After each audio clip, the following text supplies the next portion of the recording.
सही कहा है किसी ने, चिंता और चिता में सिर्फ एक बिंदु का फर्क होता है। इस दुनिया में कुछ लोग बेवजह चिंता करते हैं, बिना किसी कारण ही अपने आप को और मन को परेशान करते रहते हैं। चिंता हमें बीमार करती है। आज की इस कहानी में हम सीखेंगे कि क्यों हमें बेवजह चिंता नहीं करनी चाहिए। एक गांव में एक किसान था जिसे एक बहुत ही बुरी आदत लग चुकी थी, और वह आदत थी बेवजह चिंता करने की। वो हर समय किसी ना किसी चीज की चिंता करता ही रहता। वो हर समय सोचता रहता कि कहीं मेरे साथ कुछ गलत ना हो जाए, जबकि उसकी जिंदगी में अभी तक सब कुछ ठीक ही चल रहा था। उसके पास एक बड़ा सा खेत था जिसमें अच्छी खासी फसल हो जाती थी। खेती करने के लिए 2 बैलगाड़ियां थीं, एक अच्छा घर था, एक पत्नी और 2 प्यारे बच्चे थे। लेकिन फिर भी वो किसी ना किसी अनहोनी के बारे में सोचकर बेवजह चिंता करता रहता।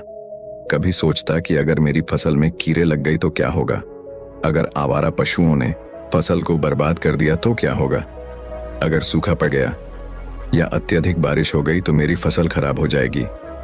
ऐसे ही वो भविष्य की अन्य बातों के बारे में सोचकर बेवजह चिंता में डूब रहा था। जैसे कि कहीं खेती के समय मेरे बैल बीमार ना पड़ जाए, मेरे बच्चों का भविष्य कैसा होगा, कहीं बुढ़ापे में मुझे कोई बड़ी बीमारी ना हो जाए, मेरे बच्चे बुढ़ापे में मेरा ख्याल रखेंगे भी या नहीं, वगैरह वगैरह। अपनी इस लगातार बेमतलब चिंता करने की आदत की वजह से वो आसान और परेशानी नहीं लगता था, और अब उसका किसी भी काम में मन भी नहीं लगता था। उसकी पत्नी ने भी इस बात को अनुभव किया कि उसे बिना मतलब चिंता करने की आदत पड़ चुकी है। उसने उसे कई बार समझाने की कोशिश भी की, तुम बेवजह चिंता करना छोड़ दो, लेकिन उसके समझाने का कोई मतलब नहीं रहा। उसे पता चला कि नगर में एक महात्मा आए हैं जिनके पास सारी समस्याओं का हल है। फिर एक दिन वो उसे लेकर एक बौद्ध भिक्षु के आश्रम में पहुंची। बौद्ध भिक्षु बहुत ही बुद्धिमान और ज्ञानी व्यक्ति थे। किसान और उसकी पत्नी अपनी सारी समस्या बौद्ध भिक्षुओं के समक्ष रख दी। किसान ने कहा, महात्मा, मैं हर समय किसी न किसी बात की चिंता करता रहता हूँ। मैं ज्यादातर उन बुरी चीजों के बारे में सोचकर चिंतित होता रहता हूँ जो अभी तक मेरे साथ हुई भी नहीं।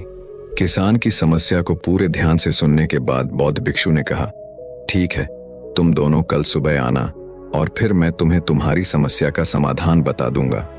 अगली सुबह जब किसान और उसकी पत्नी बौद्ध भिक्षु के आश्रम में पहुंचते हैं तो देखते हैं कि बौद्ध भिक्षु बहुत ही चिंतित अवस्था में जमीन पर पालथी मारकर बैठे हुए हैं और उनके सामने एक दूध से भरा गिलास रखा हुआ है। बौद्ध भिक्षु बार बार उस दूध के गिलास की तरफ देख रहे हैं और फिर कभी अपना हाथ अपने सिर पर रखते तो कभी जमीन पर वो बहुत ही चिंतित और बेचैन दिखाई पड़ रहे थे। ये देखकर किसान ने पूछा, महात्मा, आप इतने परेशान क्यों लग रहे हैं? आपके समक्ष दूध रखा है, आप इसे पी क्यों नहीं लेते? महात्मा बोले, मुझे चिंता हो रही है कि कहीं इस दूध को बिल्ली ना पी जाए या फिर मैं कहीं जाऊं और तो क्या पता या दूध कहीं गिर जाए। मैं दूध को पीना तो चाहता हूं, लेकिन मेरा भी मन नहीं है। मैं तो यही सोच रहा हूं कि अगर ये दूध खराब हो गया या कोई गंदी चीज इस पे पच गया तो फिर क्या होगा। इतना सुनकर किसान जोर जोर से हंसने लगा। किसान ने हंसते हुए कहा, इसमें इतनी चिंता करने वाली कौन सी बात है? ये दूध ही तो है। अगर इसे बिल्ली ने गिरा दिया या ये खराब हो गया या फिर किसी ने इसे पी लिया तो क्या हो गया? ये आपको दोबारा मिल जाएगा और वैसे भी आपका चिंता करना व्यर्थ है, क्योंकि ना तो अभी इसे बिल्ली ने गिराया है, ना ही खराब हुआ है और ना ही अभी इसे किसी ने पिया है, और हो सकता है कि भविष्य में ऐसा हो भी ना। किसान के मुंह से ये बातें सुनकर बौद्ध भिक्षु मुस्कुराए और बोले, मैं भी तो तुम्हें ही यही समझाने का प्रयास कर रहा हूं कि भविष्य की उन घटनाओं की चिंता करना व्यर्थ है जो अभी हमारे साथ हुई ही नहीं, और बहुत बड़ी संभावना है कि वो कभी होगी भी नहीं।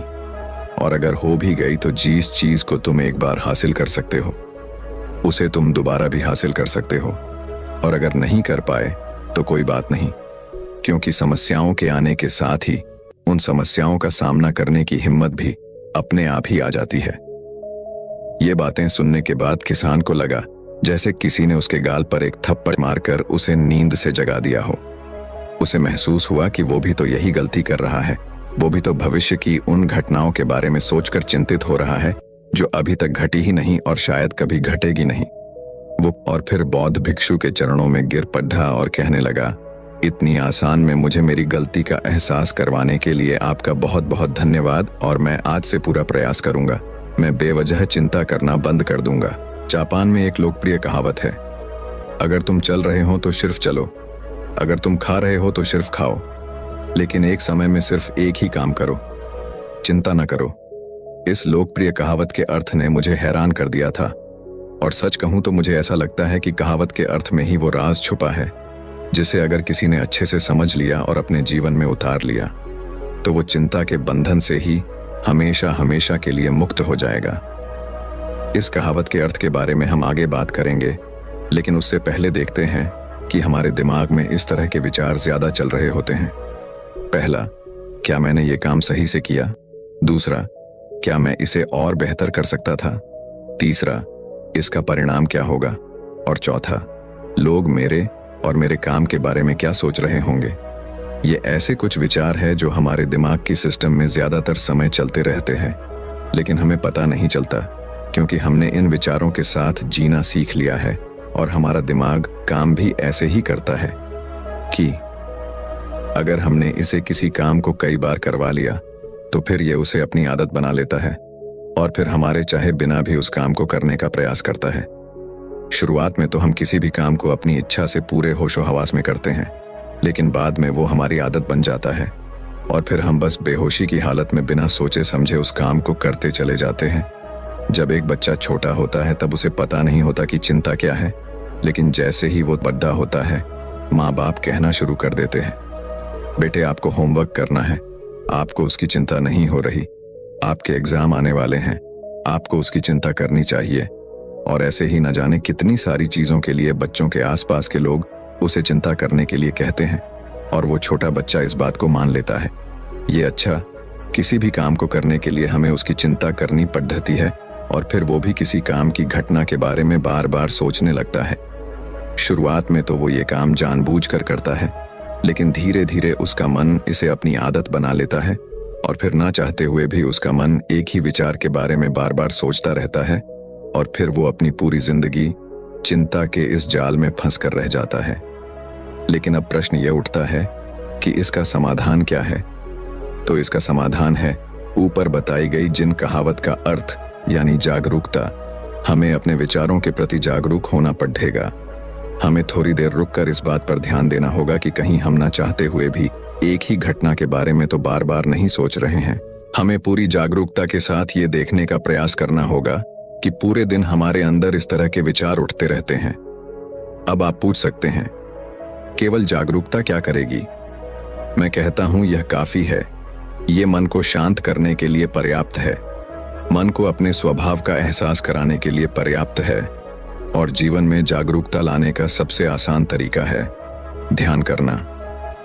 ध्यान करने के दौरान अपने विचारों पर ध्यान देना, और जब आप पूरी जागरूकता के साथ अपने विचारों पर ध्यान देना शुरू कर देंगे तब आप पाएंगे कि आपके मन में चलने वाले गैर जरूरी विचार एक एक करके अपने आप ही गायब होना शुरू हो जाएंगे और फिर आप एक आनंदित और शांत जीवन अनुभव कर पाएंगे। बाकी अगर ये कहानी आपको अच्छी लगी हो तो इस वीडियो को लाइक करें